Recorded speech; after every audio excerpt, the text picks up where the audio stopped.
beast! Ah!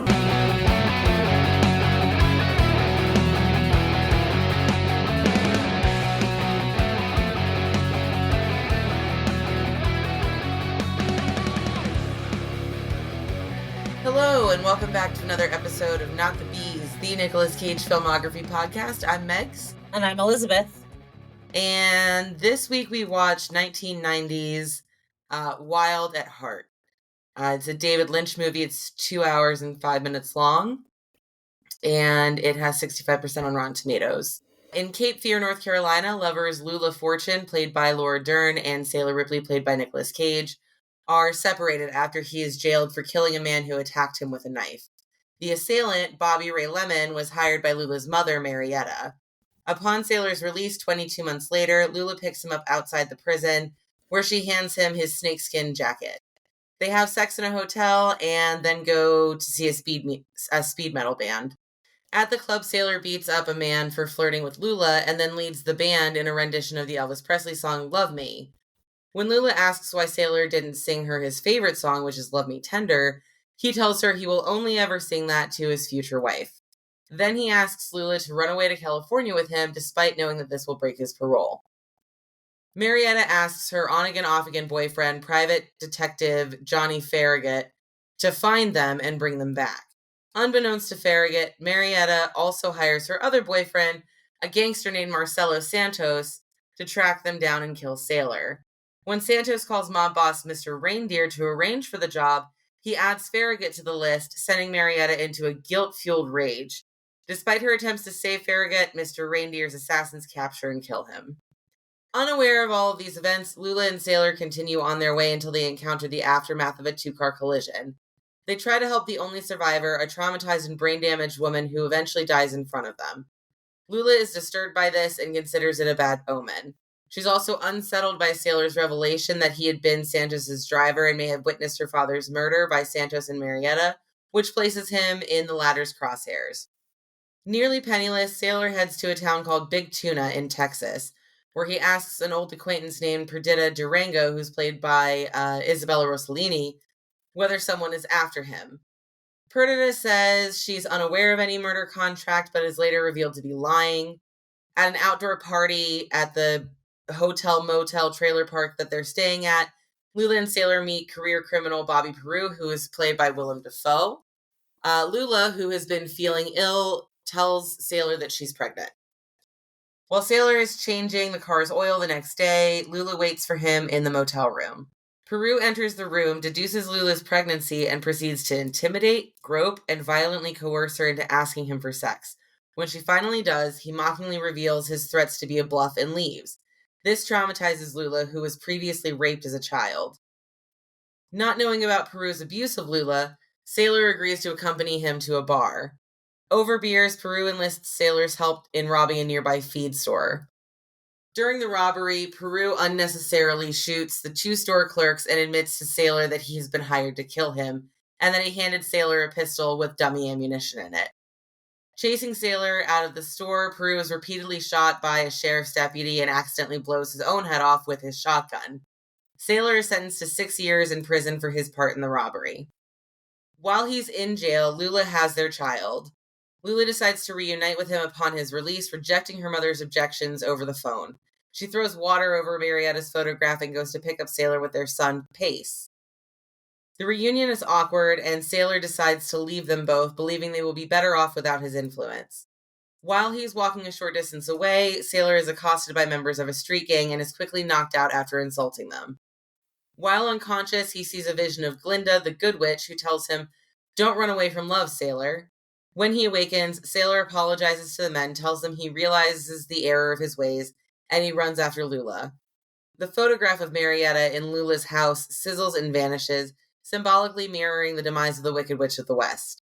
Sailor runs over the roof of hoods of cars in the traffic jam to reunite with Lula and Pace. When he catches up with them, he finally sings Love Me Tender to Lula, effectively proposing to her as the credits roll. The end. Elizabeth. Yes, Megan. What did you think of this movie? Oh, I loved this movie. I love David Lynch stuff, though. So if you strip away all the weirdness, it's at heart a love story about two misfits. But if you add in the weird stuff, then it's like true David Lynchian weirdness, and Yeah. it's just fun. It's got Willem Dafoe with completely disgusting teeth, and he's being creepy Oh, as fuck. And it's got Crispin Glover in this weird uh cameo where Lula is telling a story about her cousin, and he plays the cousin, and he like puts cockroaches on his anus and stuff. It yeah. That's the weird David Lynchian thing that you can either choose to embrace or ignore, and I choose to embrace it. I love David Lynch stuff. I think he is a master. I thought it was a really brutal attack scene in the beginning when the guy attacks Sailor and Sailor beats him to death. Yeah. It was a really brutal attack. I thought the scene where Willem Dafoe blows his own head off was comically grotesque. Yeah. Agreed. I love this movie. What did you think about it? I don't understand David Lynch movies. I get that he's making surrealist art in film form. Like, it's like a Yes. waking dream. Like, I get that, but it's very hard for me to like actually get into it because the acting seems very over the top. Like, to the point where it doesn't seem genuine. It seems like a play. When you do strip down everything, which is what I tried to do with the movie and watch it, I did enjoy the story of it. I enjoyed the chemistry between uh Lula and Sailor. They're Yes. just two kids that are desperately in love with each other and have been for however long they've known each other. They don't argue about anything. Love between them is like breathing. It's very natural, it's very organic, and it's very clear that they would do anything for each other. And this is just, shit that happens to them on a bad trip. I wouldn't say that I like this movie. I don't think that I like this movie, again, because the acting seemed very forced. Yeah, it's not for me. It's not for me. David Lynch is not for everyone. That is 100% truth. Yeah. How do you And I mean, think I've seen other David Lynch stuff. Like, I've seen Mulholland Drive, and I've definitely seen Eraserhead. And I again thought that both of those movies were very weird, but like I also like weird shit. Like, it just doesn't make, like, I like Werner Herzog. I like Lars von Trier. I like people that make art films. I do. I like weird shit. I couldn't get in. I can't get into Lynch at all. So, how do you think that this compares with the other Lynch entry on our list, which is Industrial Symphony #1, The Dream of the Brokenhearted? Also stars Nick Cage and Laura Dern, where he breaks up with her, and then we have this like fever dream Yeah. of Lula's. I kind of just watched that. I can't. With regard to Symphony, I watched that from the mindset of a concert. I looked at it more as like an art installation, It is musical more of an art piece. installation musical piece, yeah. Yeah. Whereas like this is a film, so I was trying to approach it from the standpoint of a film. I tried to watch it last night, but it was just I wasn't in the headspace for it. Like 20 minutes and I was like, this is putting me to sleep. And I did, in fact, fall asleep while it was still playing. I like how crazy it is. I like the crazy. Like, the mother is fucking insane. Like, there's Diane this one. Ladd plays the Yeah. mother, and she received an Oscar nomination for Best Supporting Actress for this film. Yeah. I mean, she's wonderfully insane in this Yes. movie.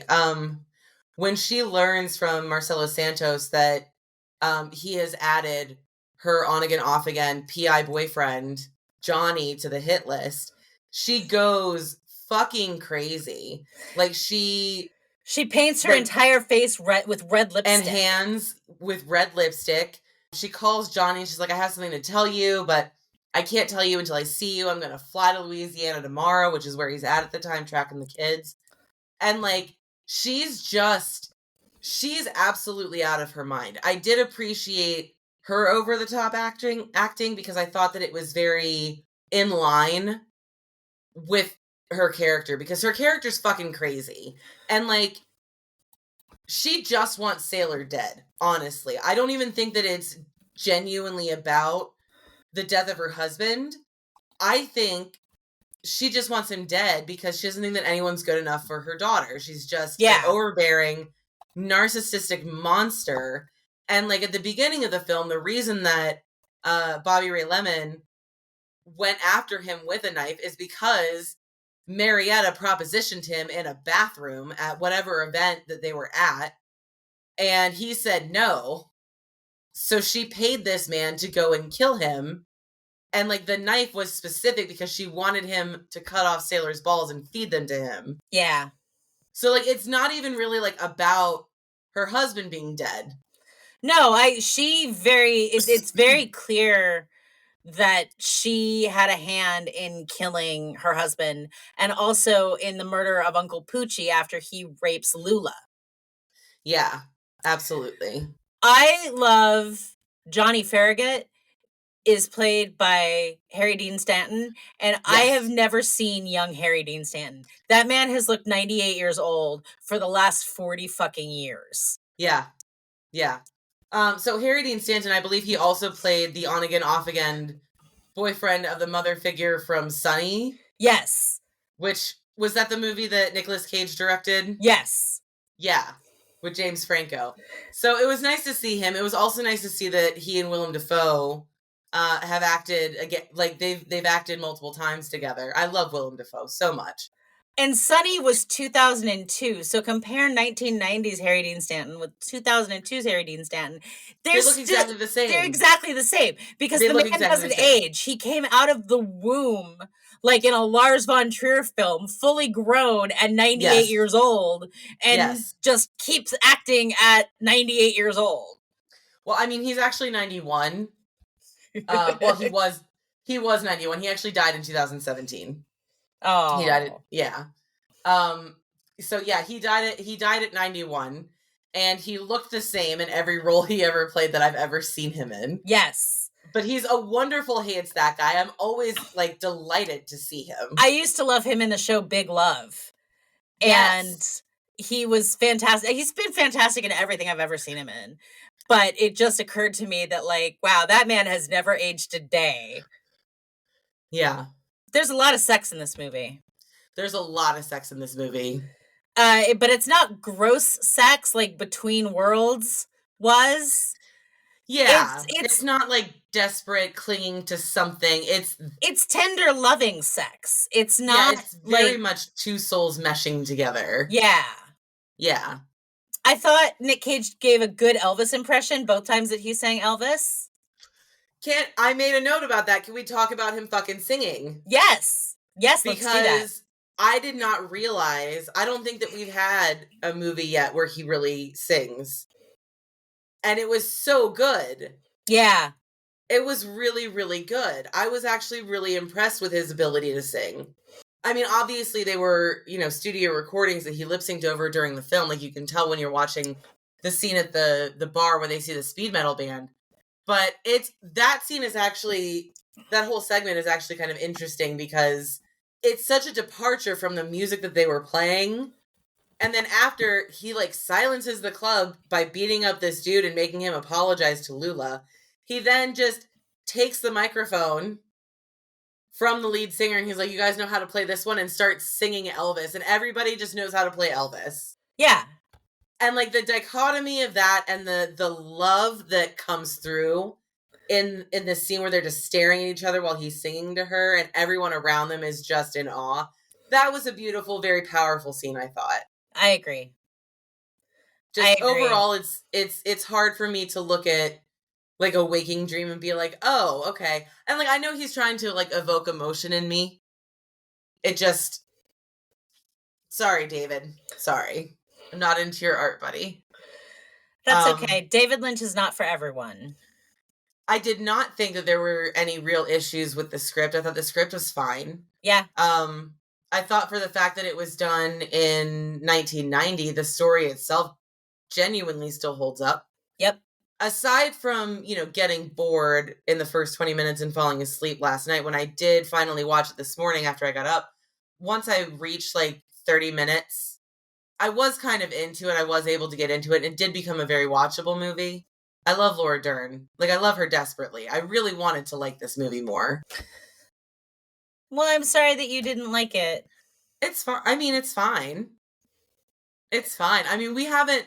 It's so weird because we've done... This is what, episode 72, I think? Yeah. Of our show. And 72 movies in, we've been pretty much on the same level as far as, like, interest and how we felt about the film. We should disagree about them more, probably. What would you give this movie? Oh, I don't think it's fair to ask me to give this movie a rating because I'm not really into it. Like, to me, it was watchable, but getting to the first 30 minutes was like a chore. So for me, it's closer to like a C. You're going to have to temper my grade because I would give it an A. Do you want to give it a B and split the difference? Yeah, we can do that. Okay. What would we give the caginess of it? I think I would give him an A. Even though I felt a lot of the acting was very over the top. That is kind of what you go into Nicolas Cage for. But it's definitely not lower than that because of his singing. Like, it's a side of him that I hadn't experienced yet, and now I have, and I thought it was amazing. I also feel like I would give him an A as well. So I also feel like that era of his acting is a lot more fun. It's like, so fresh and it's so new. And he seems to be having so much fun with the roles in these early movies. Yeah. Yeah, there's definitely a lot more fun in his earlier films than like the mid to late 90s to like the mid 2010s. Which, I mean, it's just kind of like a smattering of everything. But ever since like 2018 or so, when he's come into this like sort of renaissance of himself, like... They're all downers. Well, but you're starting to see a lot of the humor come back in, right? Like, Renfield was funny. Right, and the... Prisoners of the Ghostland was ridiculous, but also kind of humorous. Massive weight of unbearable talent. Oh, beautiful film. That movie is so beautiful. It's so lighthearted. It's so funny and endearing. But so, I was thinking more like his 2018, like Mandy and Beyond, Between Worlds, and whatever the one was we watched 2 weeks ago with the Looking Glass. Yeah. Like, these are bummer films. Yeah. And yeah, some of them have been. It's been nice to get these comedic roles once in a while thrown in there. But everything with these earlier movies, like you said, this is 1990, everything feels so fresh and so new. Yeah. The only thing about this movie that I wish there had been more of was Crispin Glover. I was so excited to see him in this movie because I love him so much. And then I couldn't even tell it was him until like the last frame of the scene with her cousin. And I'm like, oh, that's Crispin. Okay, maybe he'll come back later. And then he never did. So, but at least he was there doing what he loves, being super weird, putting cockroaches on his anus. Yep. Well, that's going to do it for us here this week. We appreciate you guys if you followed along. We appreciate you listening. We are on YouTube at Not the Beast Pod. We're still on Instagram at Not the Beast Pod. If you are feeling generous and would like to support us monetarily, you can reach us at patreon.com/notthebees. We're also still available on all of your favorite podcasting apps, and we would love it if you would interact with this episode in any way, sort of boost the algorithm. But otherwise, we just thank you for being here for the journey. And for this week, I've been Megs. And I've been Elizabeth. And we'll see you next time.